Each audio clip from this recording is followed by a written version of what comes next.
ఈ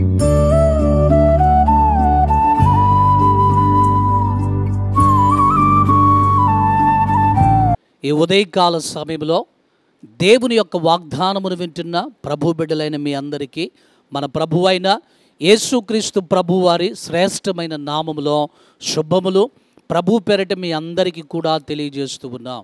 ఈరోజు ప్రభువు మనకు అనుగ్రహించు వాగ్దానమును మనము చదువుకుందాం. పరిశుద్ధ లేఖనములో నుండి మలాకీ గ్రంథము 4వ అధ్యాయము 2వ వచనమును మనము చదువుకుందాం. అయితే నా నామమందు భయభక్తులు గలవారగు మీకు నీతి సూర్యుడు ఉదయించును, అతని రెక్కలు ఆరోగ్యము కలుగు చేయును గనుక మీరు బయలుదేరి క్రొవ్విన దూడలు గంతులు వేయునట్లు గంతులు వేయుదురు. ప్రవక్త అయినటువంటి మలాకి ద్వారా ప్రభువారు ఒక శ్రేష్టమైనటువంటి వాగ్దానమును తెలియజేశారు. మీరు నా యందు భయభక్తులు కలిగి ఉన్నారు కనుక మీకు నీతి సూర్యుడు ఉదయించును. ఎవరో ఈ నీతి సూర్యుడు అనంటే ఆయన మన ప్రభువైనటువంటి యేసుక్రీస్తు ప్రభువారు.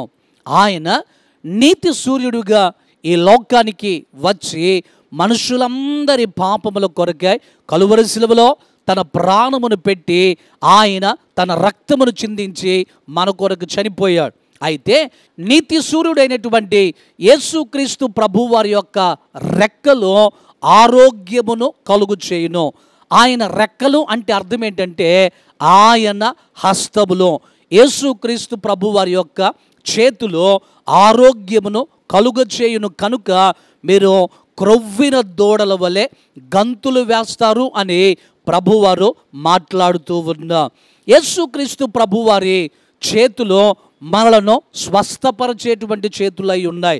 చాలామంది ప్రజలు యేసయ్య దగ్గరకు వచ్చినప్పుడు ఆయన చేతులతో వారిని తాకి వారిని ముట్టి ప్రభువారు స్వస్థపరిచాడు.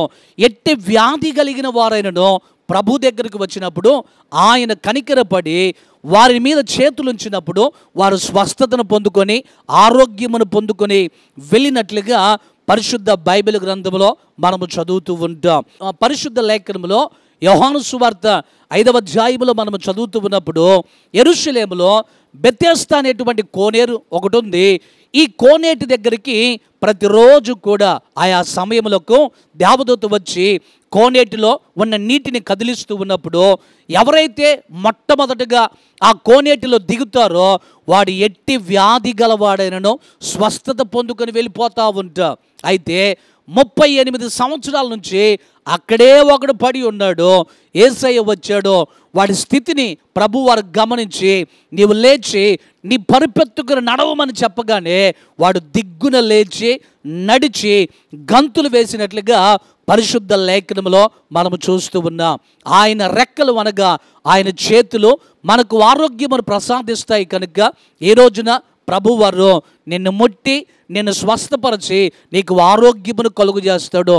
ఆయన చేతులతో ప్రభు నిన్ను తాకి పరిపూర్ణమైనటువంటి ఆరోగ్యమును అనుగ్రహిస్తాడు. కనుక ఈ రోజున ప్రభువారు నీవున్న ప్రతి బలహీనత నుంచి నేను విడిపించి నీవు కలిగి ఉన్న ప్రతి వ్యాధి నుండి ప్రభువు నిన్ను విడిపించి స్వస్థతను ఆరోగ్యమును అనుగ్రహించి ప్రభువు నీకు పరిపూర్ణమైన ఆరోగ్యమును అనుగ్రహించునుగాక.